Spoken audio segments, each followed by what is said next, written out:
ยังเกาะทอดนกภาษาลาวยังเกาะจืนนก เต็มรถบานนี่ทุกคนพ่อบ่เรือใส่อีกพ่อบ่นี่ฮะเหยียบลงเบาเรียกได้ปลาคอปลาเราได้ปลาหลายอีกแล้วมือนี่เบาเรียกผู้นั่นไปปี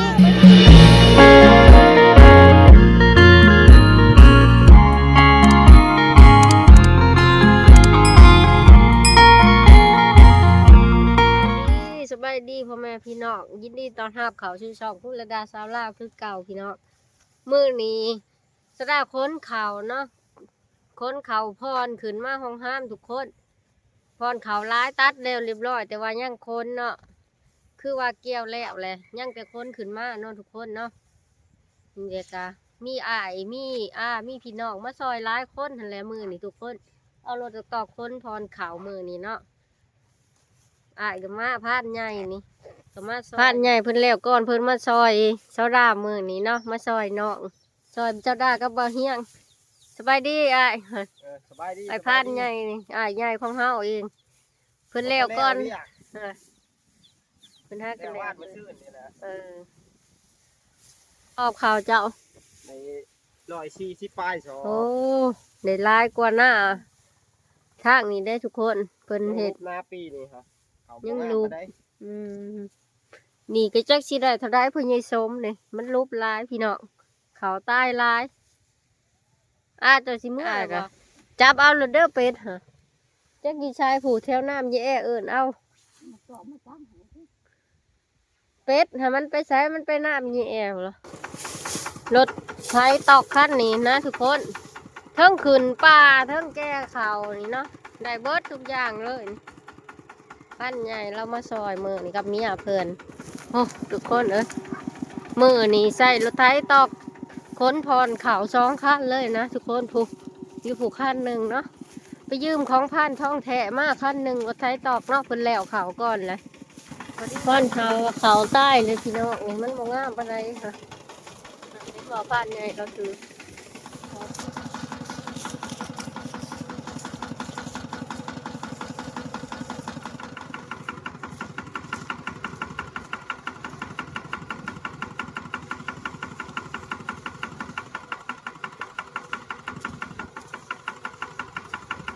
เส้นรถไฟทุกคนโอ้ทางนะครับผู้เต็มรถเลยผู้ไปผู้เกี่ยวกับเกี่ยวไว้เด้อ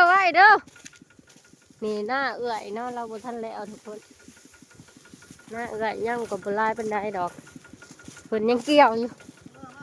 มืออื่นเขาสิปล่อยงัวได้ไว้เด้อ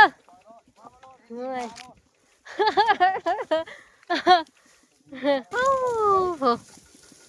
ไผสิเคยเห็นมีแต่เคยพี่น้องมีแต่ลูกเคยดิพวกมีแย่คล้องลูกเคย4 ล้านเคยลูกเคย3 ล้านเคย1พวกนี่นี่ค่ะพวกเกี่ยวเขาก็ต้นปีนี่ฮันเกี่ยวเองโลเพิ่นยานเมียเพิ่นบ่งามยานเมียน่ะแลน่ะดำละกะบ่ให้เมียเฮ็ดทุกคนมีแต่หมู่เพิ่นมาเฮ็ดเองนี่4เคยหมู่เพิ่นนี่เพิ่นแพงเมียหมู่เพิ่นเด้นี่มีแต่ผู้ไว้อีกพันใหญ่แหลบเขาแล้วแหละมาเก็บขึ้นรถต่อพี่น้องโอ้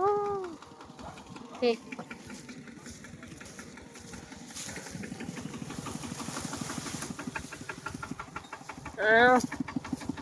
ท่านได้เต็มเลาะหมุนเลยมีเฮายังโอ้เห็นย่าสูบแลดใช่พอดีเบิร์ดช่องหนึ่งพวกเพิ่นแล้วแม่ไม่ได้สูบซับบัดนี้โอ้งอป้ากับสูบย่าเป็นเบิ่งแน่ทุกคน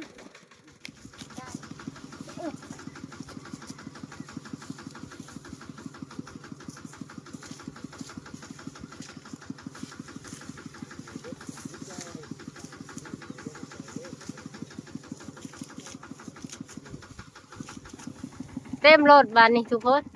พ่อบ่เรือใส่อีกพ่อบ่นี่เหยียบลง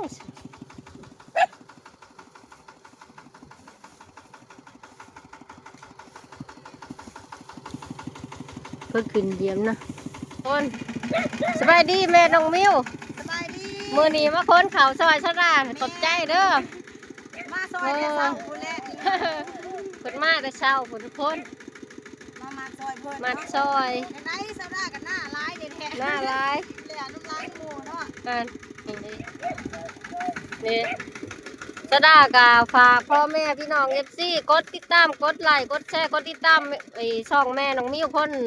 หากินวิธีลาวได้เด้อพี่น้องนี่เนาะพี่สะพายชะดาเองกะฝากให้พี่ๆติดตามเพิ่นแน่เนาะช่องเพิ่นแม่น้องมิวคนหากินวิธีลาวเนาะ ฝากไอ้เด้อทุกคน เต็มรถละขึ้นค้นล่องอีกบัดนี้โอ้เลยเพิ่นมาซอยแม่น้องมิวเหมือนนี่ก่อนชีเมื่อบุเพิ่นคูดเขียดคูดกบได้บ่ฮะผ่านใหญ่คูดเขียดกับลูกชายเพิ่นทุกคน เอาไปเบิ่งอบฮะได้บ่ลาใส่ เดี๋ยว ใส่ลาใหญ่บ่เขียดจ้ะโอ้บักลาได้เขียดใหญ่เฮ้อคักนะคอยเผาน้ำโต้น้ำหลังวันนี้ไทย เบาเรียกได้ปลาคอปลาเราได้ปลาหลายอีกแล้วมือนี่เบาเรียกผู้นั่นไปปิ้งกินแล้วนั่นผู้เบาเรียกได้หลายอ้าวเบาเรียกดึงขึ้นเขารถดึงให้มันสู้เออฮันไปบัดนี้เอ้าเบาเลี้ยงก็เฮ็ดเวียกเลยทุกคนดิเซ็ตบาดดิเอ้า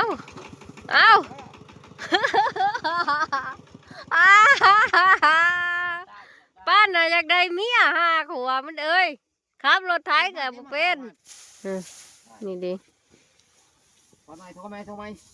เพื่อเบาเลี้ยงสิเฮ็ดเวียกนี่ก็บ่แม่นของคอยได้ทุกคนมื้อนี้เป็นมื้อสันวันดีวันศีลเราป่วงนี่เบาเลี้ยงป่วงมื้อนี้มาเฮ็ดเวียกช่วยพ่อคนเขาลงแต่รถขึ้นมาจากให้หน้าเรียบร้อยคนเขาขึ้นแต่ลาดแล้วเรียบร้อยทุกคนรากก็สิขึ้นมาเที่ยงก่อนเฮ็ดกินเฮ็ดยาก่อนทุกคนมื้อนี้จักสิได้อีหยังกินเนาะสะอาดนี่สิได้อีหยังกินเด้อ้ายมืดค่ำ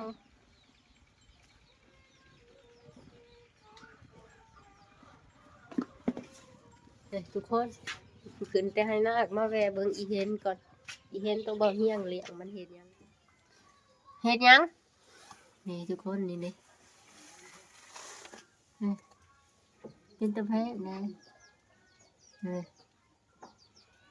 คู่หนึ่งเนาะบ่เฮียงเอามาแต่ป่ามาเลี้ยงอีเห็นทุกคนอันนี้แหละคือน้องอีเห็นเนาะบ่เฮียงเอามาเลี้ยงไว้2ตัวเป็นตะแพะเลยทุกคนนี่ของบ่เฮียง เฮ็ดอิหยังอยู่กินกล้วยเบิดวินึงไงบ่โอ้เอ้าเบิ่งสิเฮ็ดอิหยังต่อไปมันดึกเด้อีเห็นน้ำมันคือกันเลยทุกคนนะนาอีเห็น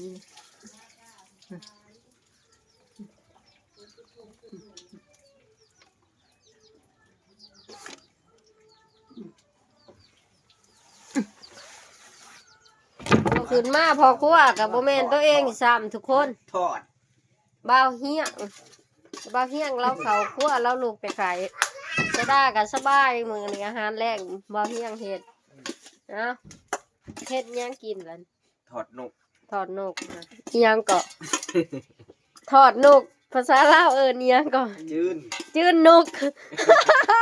นี่เขา จืนนก นี่เถาแล้วก็ จืนนกภาษาลาวบ่าวเฮียงว่าทุกคน เราไปยิงของเจ้าหันแลทุกคนถือปืนรอลองทงนะซื้อเลือก แม่อ้อมกบให้กินบัดนี้ ใส่แกงน้ำมันนี่ ใช้เฮ็ดบดน้ำบ่ ใส่เห็ดบดอ่อน อ้อมกบทุกคนน้ำมือแรกนะ ขึ้นมาเดี๋ยวค้นเขาไม่เมื่อยก็ได้กินออมกบนึงแรก เห็ มื ด อ โคตรอ่อนเอาไปไว้ใส่แกงหมู ทอดนกซุกหรอบ่ว่า ไก่แล้ว อยากกินข้าวอะไรเฮ้ยค้นเขาเมื่อยๆนี่เนาะทุกคนทอดนกฮักก็สิเคยกินครั้งแรกได้เลยทอดนกอีหยัง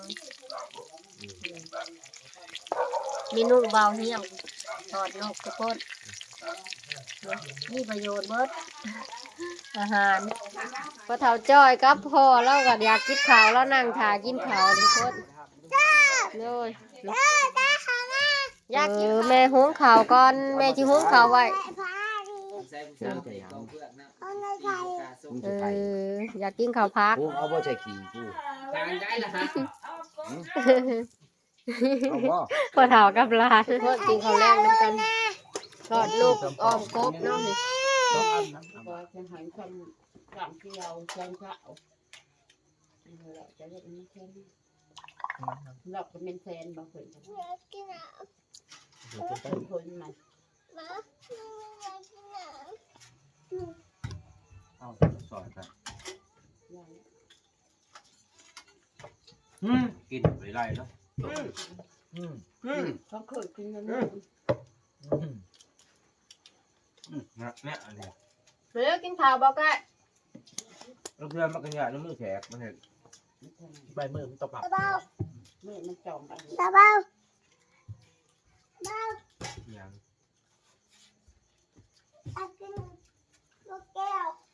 จะเป็นลูกแล้วมันจะรักนะหนู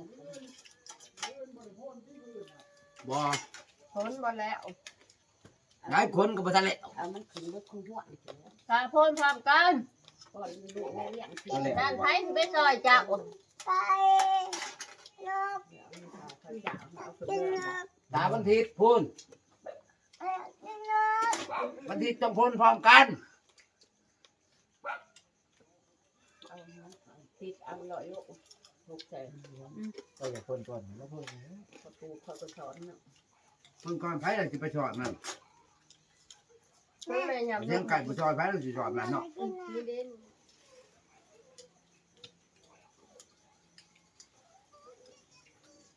ก็เยอะแล้วแต่ได้เยอะถ้าหลุดอีกครั้งละ เฮ็ดโตมาวันนี้เอาหลุดเยอะหุ่นสิเป็นมันลุก อะไร เงินคนนี้จะหาแสนไหมบอกมา เอาเงินประเภทหมอ เอามานี่ลูก คือแม่ เงินรถออก พอจะมาจำมีแก่แล้วมันกระโดดเนาะหัวใหญ่เนาะ นี่พัดดังคู กินข้าวทุกคน เป็นพี่มาหลาน นี่พัดดังคม หน่วยนี่เชียงกาดบอกขึ้นมาจากนี้